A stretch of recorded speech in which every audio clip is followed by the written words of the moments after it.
Bonjour à toi et bienvenue dans Heureux Demain, le podcast qui est là pour t'aider à te créer une vie plus épanouie. On avance sur notre sujet du choix et aujourd'hui on voit pourquoi c'est si important pour toi de savoir choisir. Je suis Nathalie Mougel et je suis coach en changement de vie. Ma mission est de t'aider à faire face aux défis que la vie t'envoie, que tu les aies souhaités ou pas. Aujourd'hui, j'ai envie de réfléchir avec toi à la question de savoir pourquoi est-ce qu'on doit choisir. Est-ce qu'on ne pourrait pas juste dire là non, je choisis pas. C'est dramatiquement simple en fait, la réponse à cette question.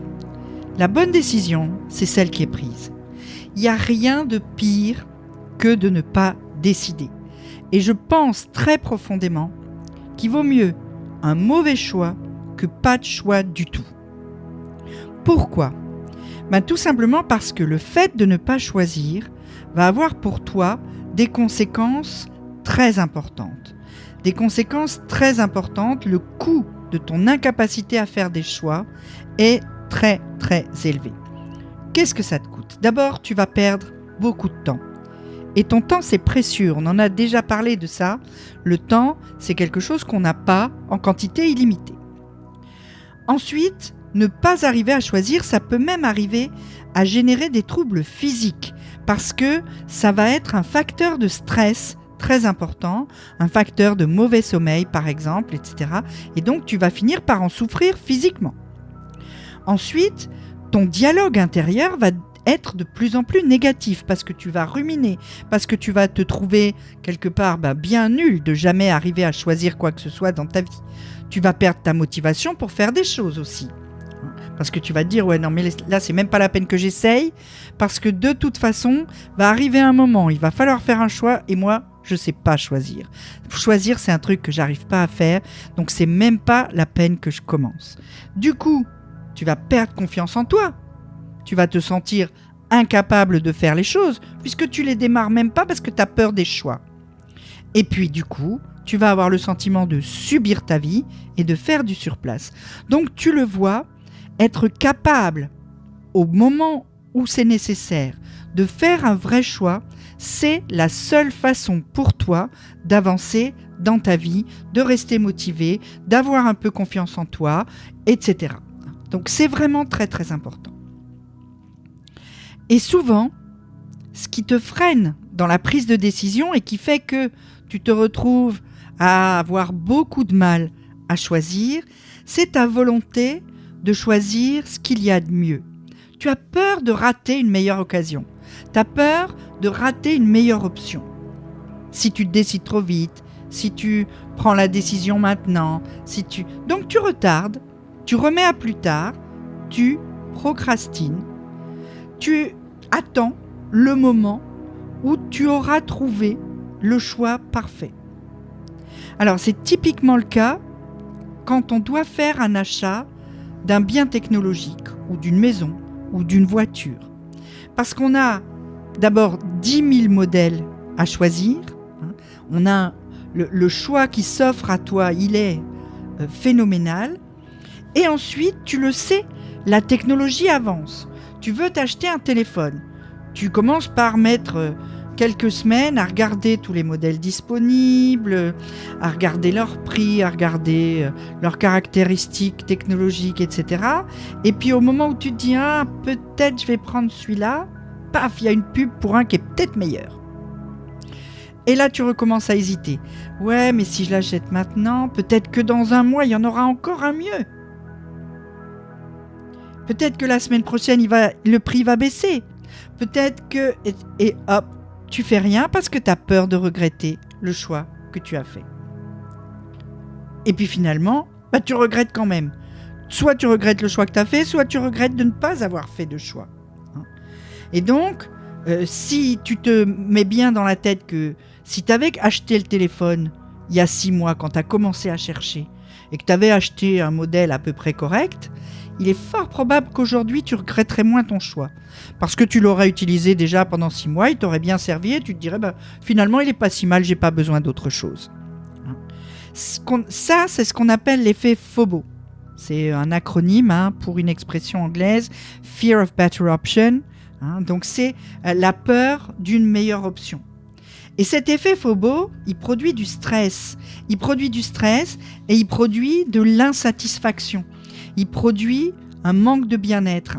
Parce que même une fois que tu as fait le choix, finalement, tu profites assez peu de l'option que tu as choisie parce que tu gardes dans ta tête l'idée que peut-être il y aurait eu une meilleure option, peut-être j'aurais dû attendre, peut-être j'aurais dû ci, peut-être j'aurais dû là. Alors, je l'ai déjà dit, mais je le dirai jamais assez, il faut lâcher prise sur la perfection. Elle freine tes choix, elle freine ta vie.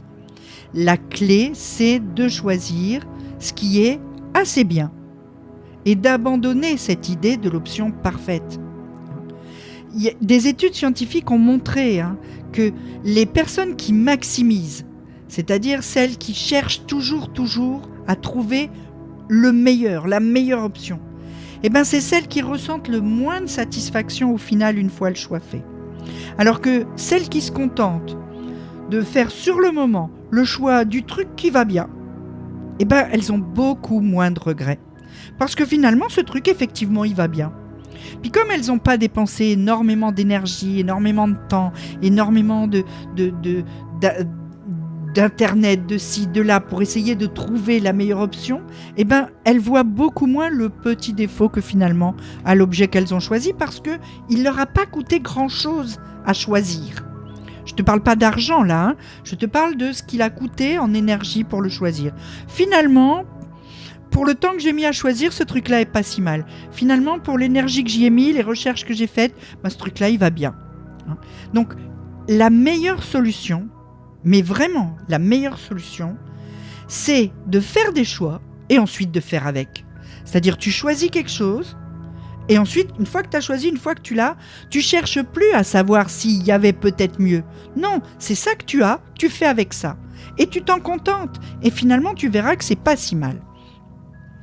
Parce que hésiter, ça provoque toujours tout un tas de sensations désagréables. T'as la poitrine qui se serre, t'as la gorge qui se noue, parfois tu paniques même. Alors, si hésiter comme ça te met dans des états pas possibles, il y a une vraie solution. Tu décides, tu agis et tu fais avec. Tu respires, tu fais abstraction de l'inquiétude et tu laisses parler tes sensations.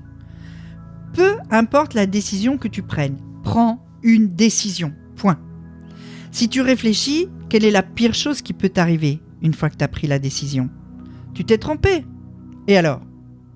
C'est très rare, tu sais, que les choix soient vraiment complètement irréversibles. Donc, c'est pas très grave. Tu t'es trompé, tu feras mieux la prochaine fois. Tu feras un meilleur choix pour le prochain. Et par contre, la meilleure chose qui puisse t'arriver, c'est quoi ? C'est que tu fasses un choix et qu'ensuite, tu sois heureux avec ce choix. Que tu t'arranges pour être heureux avec ce choix. C'est-à-dire que tu te dises, tiens, ce téléphone, il va bien. Ok, d'accord, je peux télécharger que 22 fonds d'écran au lieu de 34 sur celui qui vient de sortir. Mais en fait, j'en ai qu'un de fond d'écran, puisque j'ai qu'un écran. Donc finalement, tout va bien. Donc, c'est vraiment important ça. Fais des choix, même si c'est pas le choix parfait, fais un choix, et ensuite fais en sorte d'être content de ce choix. C'est-à-dire, vois le positif dans le choix que tu as fait, et si vraiment il n'y a pas moyen, si vraiment tu t'es trompé, tu reviens en arrière, c'est-à-dire que tu le revends et t'en rachètes un autre, ou il y a toujours moyen de rattraper un choix qui est véritablement mauvais. Mais c'est très rare en fait. La plupart du temps, tu verras que quand tu as fait un choix, d'abord, tu es soulagé d'avoir choisi quelque part, et bien souvent, l'objet que tu as choisi, la décision que tu as prise, elle n'est pas si mauvaise que ça et tu peux très bien vivre heureux avec. Donc profite du moment présent, libère-toi de l'indécision et fais en sorte que tes choix te permettent juste d'être bien. C'est déjà pas si mal. On envisagera la prochaine fois des détails techniques pour mieux choisir. On se retrouve très vite dans un prochain podcast. En attendant, tu peux aller faire un tour sur mon site. Tu peux aussi t'inscrire au mail privé Heureux Demain et tu recevras en cadeau ma feuille de route pour changer en 5 étapes. Tous les liens sont dans la description. À très vite et surtout prends soin de toi.